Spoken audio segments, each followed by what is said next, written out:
Voltamos com o programa Ponto de Vista. Estou aqui com Igor da Mata, professor da UFAL, também presidente da Associação Brasileira de Engenharia de Pesca. A gente fala um pouco sobre a questão da pesca aqui em Alagoas, no Nordeste.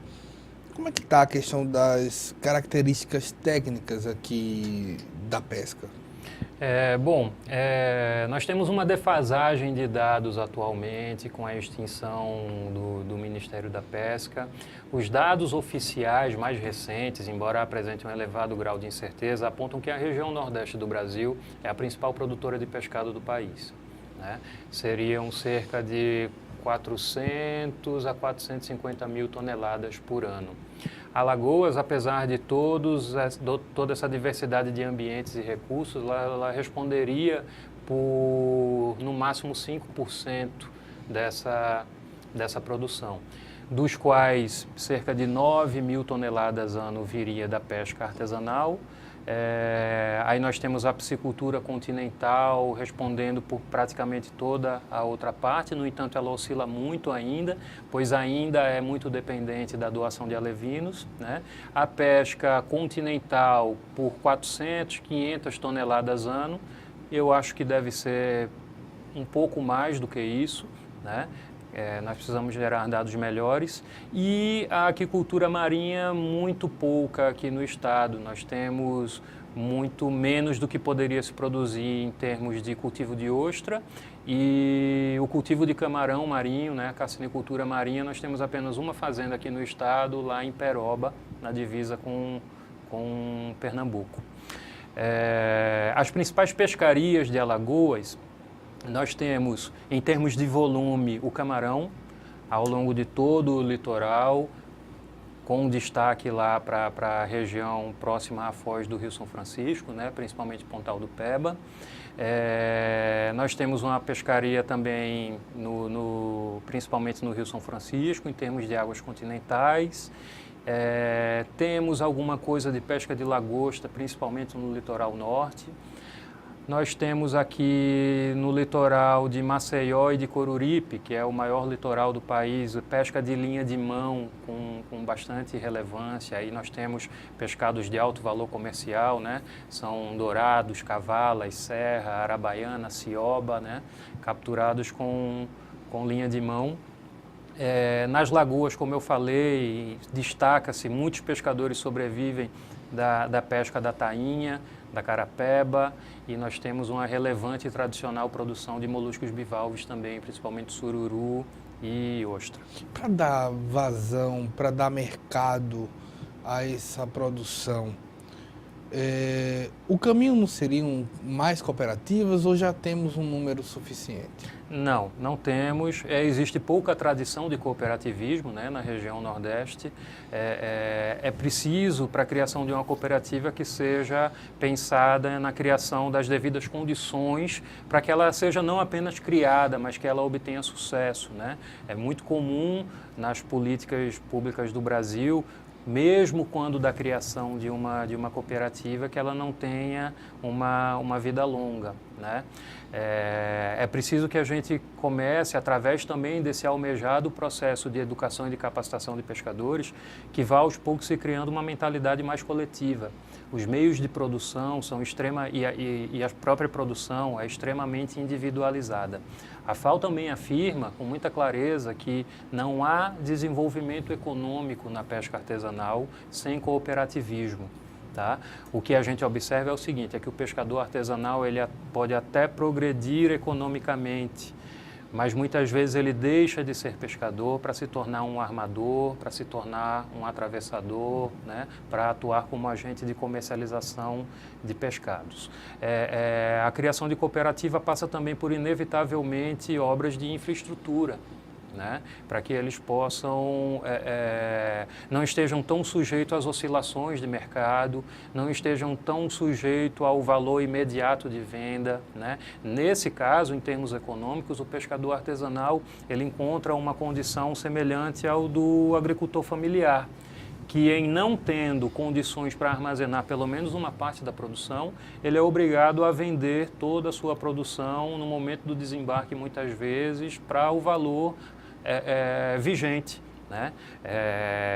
E isso faz com que o pescador artesanal, que o verdadeiro, o trabalhador da água, não seja ele que receba o ganho engendrado do seu ofício. Isso pode acabar se dispersando numa cadeia de comercialização de pescados mal estruturadas, né? A participação do agente ali, do chamado pombeiro, atravessador, pode ser uma função importante na cadeia, né, de distribuição de pescados. O que é prejudicial é quando nós temos uma longa cadeia de intermediação no setor pesqueiro, porque aí, inevitavelmente, o pescador, que é o produtor, ele vai receber um valor muito baixo pelo seu trabalho, né? Cada agente de comercialização vai tirar o seu lucro e o pescado acaba chegando ainda com um valor extremamente elevado para o consumidor final. Aqui em Alagoas nós temos diferentes padrões de comercialização de pescados. Por exemplo, essa forma de comercialização em Alagoas por meio das chamadas balanças, né, que são estruturas que são construídas com recurso público, gerida pelas colônias, né, como um ponto de apoio ali para que o próprio pescador conserve, beneficie e comercialize o seu pescado direto para o consumidor final, me parece que é um modelo que funciona bem aqui em Alagoas, em Maceió particularmente, e proximidades. Em Paripueira tem uma estrutura bem dimensionada. Aqui a colônia Z1 de Maceió, ela coordena as balanças de Garça Torta, Jatiuca, Pajuçara, Jaraguá também, né? Então, me parece que funciona bem.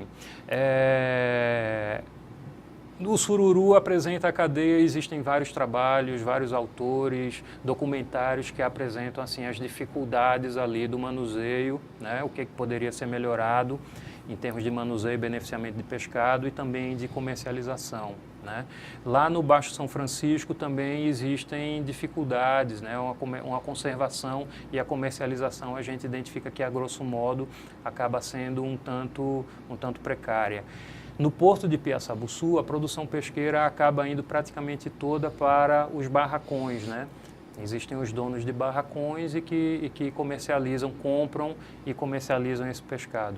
Existem ainda colônias que adquirem e revendem, né, o pescado dos seus associados. Mas, sem dúvida nenhuma, se chegássemos a um modelo de cooperativa, isso seria melhor, porque a cooperativa, inclusive, tem condições de acessar mais recursos, de conseguir insumos a preços melhores, né, para os pescadores e, inclusive, de comercializar a um preço melhor, sem que o pescador esteja tão sujeito às oscilações do mercado. Nessa área, o beneficiamento desse pescado é importante? Sim, sempre importante. E é trabalhado isso de forma satisfatória? Não, em geral não. Em geral, nós observamos ainda uma deficiente capacidade técnica e de infraestrutura também para um melhor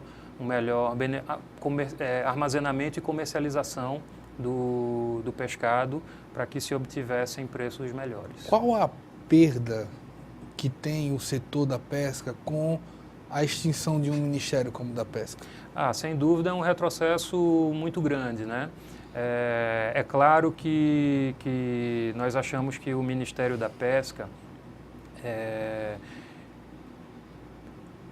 nós observamos avanços, sim, sem dúvida nenhuma, mas muito aquém das expectativas, do que nós esperávamos e do que nós poderíamos ter desenvolvido. Aos poucos, o corpo técnico desse ministério foi se reduzindo cada vez mais.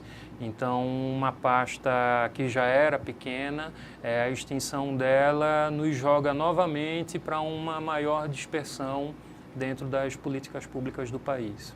Quando a gente vê a questão de pensar o setor, muitas vezes a gente está pensando também um território. Há um estudo, uma pesquisa sobre a questão territorial aqui em Alagoas, tem a Mata Sul. Como é que está esse diagnóstico? Está sendo elaborado para sair. Nós pretendemos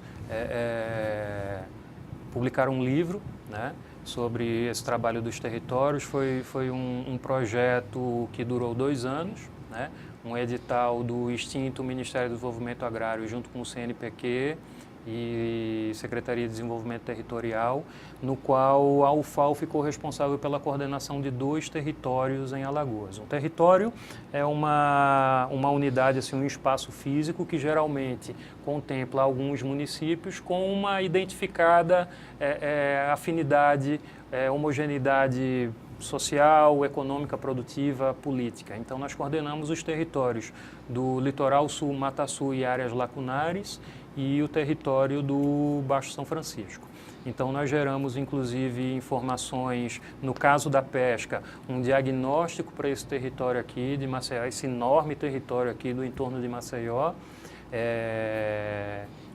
uma parte especial de Jequiá da Praia, onde nós vimos desenvolvendo alguns trabalhos, com algum apoio da Prefeitura, mas principalmente do ICMBio, e também lá no estuário do Rio São Francisco, que nós esperamos, inclusive, como um ambiente extremamente rico, importante e que vem passando por alterações muito rápidas, um ambiente muito dinâmico. Nós achamos que precisamos focar os nossos esforços de geração de informações para aquela região. O quanto é transformador fazer um diagnóstico como esse?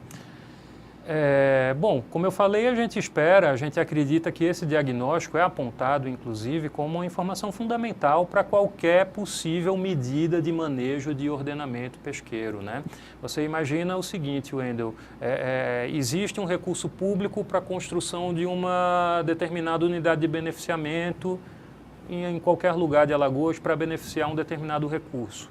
Se nós não sabemos essa unidade, quantos pescadores ela vai atender, qual é a produção média semanal e mensal, inevitavelmente nós estaremos construindo uma infraestrutura grande demais para ser gerida pelo pescador.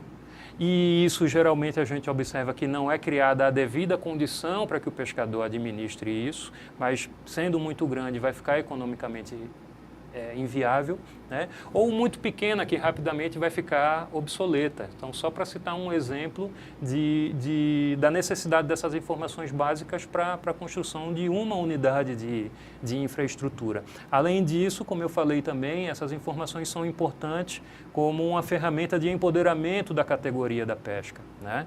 Os pescadores eles precisam se conhecer melhor, saber quantos são, quanto estão produzindo, para inclusive conseguir sentar na mesa e conversar com um escalão mais alto da política, apresentando a sua importância, tanto cultural, socioeconômica, mas também produtiva, né? Se mostrando como uma atividade estratégica para a qualidade alimentar de uma região. Nesse tamanho, quando se pensa todo isso que tem sido estudado, pesquisado, diagnosticado, preparado, há um programa de desenvolvimento estadual, junto, trabalhado com a IABS também. Isso. Como é que isso daí pode ser desenvolvido? Olha, a universidade, eu acho que desempenha, que não pode se refutar do seu importante papel de atendimento das demandas, né? A universidade tem que estar de portas abertas para a sociedade, produzindo não apenas artigos científicos, mas também informações em consonância com o rico ambiente que o cerca. O IABS é nosso parceiro também, institucional, então nós temos, a gente tem esse perfil de sempre procurar os parceiros no Estado para que juntos, como eu disse, com pouco, a gente possa fazer muito pela pesca, essencialmente artesanal aqui em Alagoas. Um dos pontos mais discutidos também é sobre o trabalho que se tem também com o que vai se pescar. Muito se falou ao longo dos anos, das décadas, sobre extinção de espécie, sobre a questão do defeso.